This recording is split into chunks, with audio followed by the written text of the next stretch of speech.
Greetings again, everyone. This is Professor Edwards, and we're going to cover the forward thinking for future of healthcare administration cultural competency.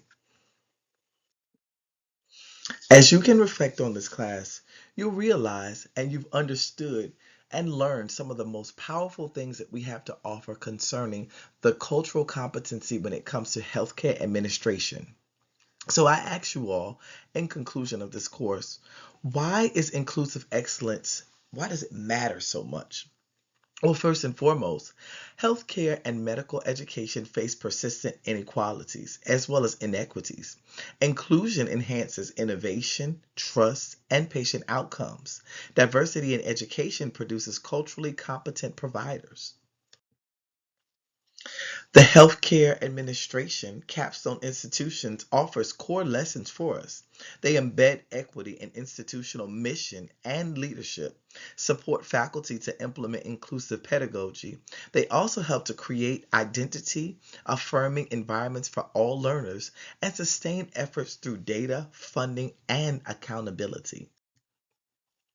Cultural competency is something in healthcare that helps us to recognize and to respect patient backgrounds and needs.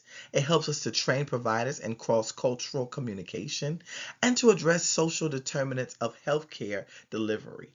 This is always very important. Some of the strategies for inclusive healthcare education help to integrate the DEI across the curriculum, not just one course. So the Department of Equity and Inclusion is for everyone. It also helps to foster mentoring and belonging for students of different types of backgrounds, ethnicities, and colors. And it helps us to use case-based learning that reflects diverse populations and align institutional policies with equity goals. When it comes to practice and policy alignment, link training to hiring and promotion practices. This is very essential. We must also involve communities in feedback and decision making. And then we must use the metrics to track inclusive outcomes and always reward inclusive teaching and leadership. I'll say that one again because it's very powerful. We must always reward inclusive teaching and leadership. Our call to action is one that's very important. We must always commit to lifelong learning and cultural competence, for it's essential.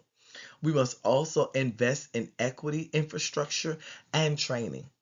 In this world where the Department of Equity and Inclusion has been very limited, we must also ensure inclusive excellence is a mission critical factor, not just something that's seen in hindsight.